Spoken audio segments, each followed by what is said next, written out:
machinerie du spectacle.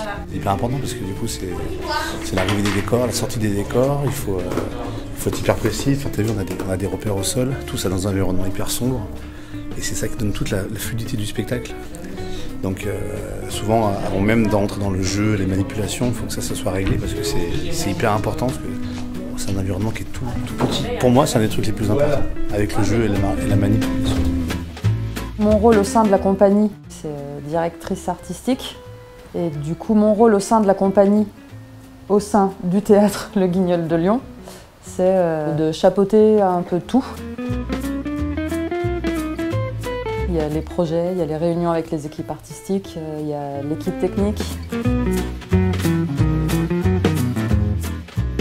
Il y a le bureau, toutes les relations avec les tutelles et beaucoup avec la ville de Lyon.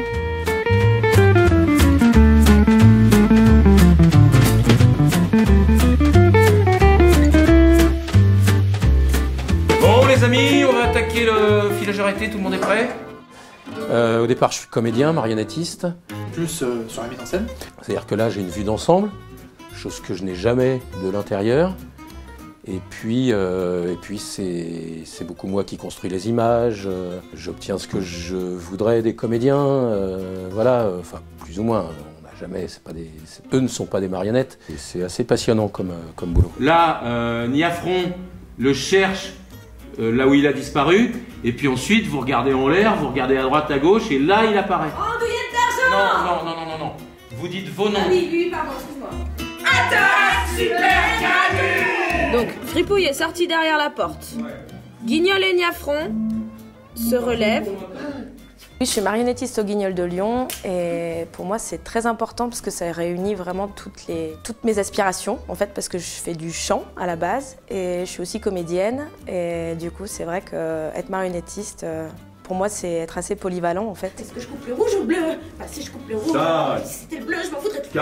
Capotage annulé. Les moments de création pour moi ils sont hyper importants parce que c'est des moments où on est effectivement dans une espèce d'effervescence où toutes les énergies sont pas forcément les mêmes tout le temps. On vient tous d'univers complètement différents. C'est difficile, ça demande beaucoup d'énergie de passer de quelque chose de très très précis dans un regard, une manipulation, quelque chose de très très précis et à la fois être dans l'amusement et garder son âme d'enfant.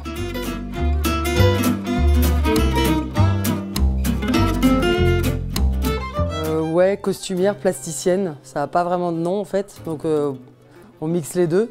Ouais, on a des costumes qui ont plus d'un siècle, bon la plupart sont quand même bien abîmés, parce qu'avec le temps ça se fuse quoi, surtout tout ce qui est soie et tout. C'est un bâtiment Ville de Lyon, avec un patrimoine Ville de Lyon.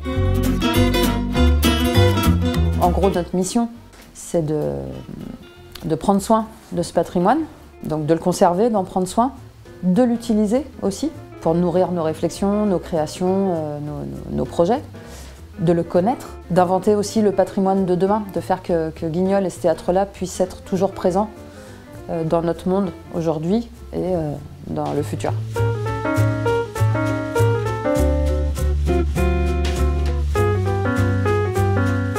Je suis directeur technique de la compagnie Emma qui a la gestion du théâtre Le Guignol de Lyon. En ce moment, vous êtes en préparation d'un nouveau spectacle. Ouais, on travaille sur la création du nouveau spectacle de Noël, Fripouille des Ingues Noël. Du coup, il y aura de la manipulation ici, Ouais. qui va être retransmise en live pendant le spectacle. Exactement. Ils ont des petits personnages comme ça, et il y a pas mal de choses qui se passent du coup sur fond. Et voilà, et ils manipulent avec ça. Des petits personnages faits par Charlie. Charlie, tu sais, c'est Mr. T dans l'agence touristique. C'est ça, peut-être qu'il faudrait... Tu lui demandes un truc, il te le fait tout de suite. Oh bah ça fait quelques années maintenant, régulièrement, que je leur fais des décors. Enfin bon, voilà, pour moi c'est un régal. C'est toujours marrant, c'est un jeu, à chaque fois il faut trouver les éléments. Un petit entonnoir acheté sur le marché de la Croix-Rousse, un fond de boîte de sel Cérébros, c'est un poste de radio des années 50. Il est constitué là, ça c'est une écumoire à frites, une petite écumoire à frites. Ça c'est un truc qu'on met dans les éviers pour... Et l'aiguille tourne. Ça me rappelle quelqu'un? Il y a un élément auquel je pense en premier quand même, C'est les enfants.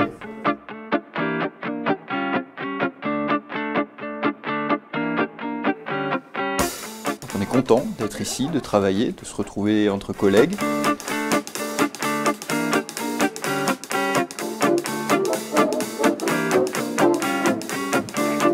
Mais si, je suis génial! Courage Pernod, hein, on y va nous. Attendez! Mais quoi?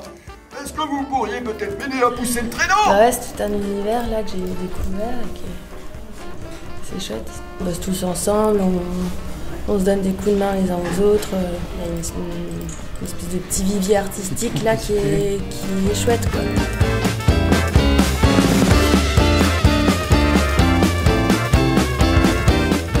Au théâtre de Guignol, ma spécialité, c'est de mettre en musique les spectacles. Je participe au spectacle.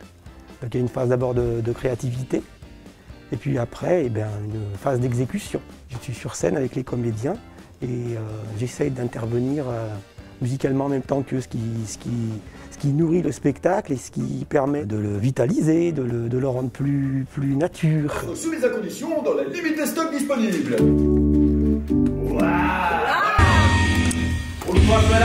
Papa, maman, gâteau, cacahuète, apéro. Ça c'est pas beau, bébé qui a fait son rôle. En termes d'ambiance et d'atmosphère, il y a une nécessité à retrouver de la joie, à avoir du plaisir, parce qu'il faut qu'on trouve des bêtises, des sottises à faire, des manipulations qui soient rigolotes. Il faut qu'on se projette sur un spectacle qui va plaire aux enfants et à un grand nombre, un truc accessible. À la fois, ça demande une très grande concentration, parce qu'il faut retenir beaucoup d'informations dans un temps très court. Donc ouais, il y a de la joie, de la concentration, de la joie. Parfois, les deux se chevauchent, donc il faut gérer. Mais ouais, c'est une famille avec plein de corps de métiers différents qui forment une petite entreprise qui dure 2-3 semaines pour à la fin livrer un spectacle. Durant les répétitions, on va travailler parfois ce qui se passe en dessous, parfois ce qui se passe au-dessus.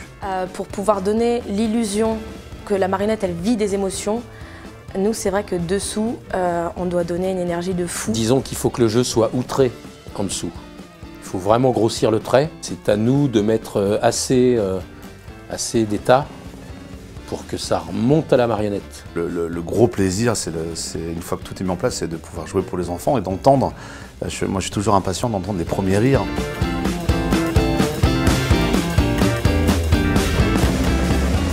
Alors ici, c'est le bureau du théâtre, où travaille la directrice, moi en tant qu'administrateur de production. Il y a aussi la communication qui travaille ici. Je suis de retour en tant que chargée de com, tout ce qui est communiqué de presse, réseaux sociaux, etc. Je travaille pas mal avec Juliette aussi, qui est graphiste. Je fais tout ce qui va être communication visuelle et un peu de stratégie aussi sur la communication sur les réseaux sociaux. Le travail dans le Castelet et cet outil qu'est la marionnette et aussi cette trace du passé qui est encore là, je pense que vraiment tout ça, dans ce lieu-là, qui est chargé d'histoire et de... Il y a un truc dans ce lieu.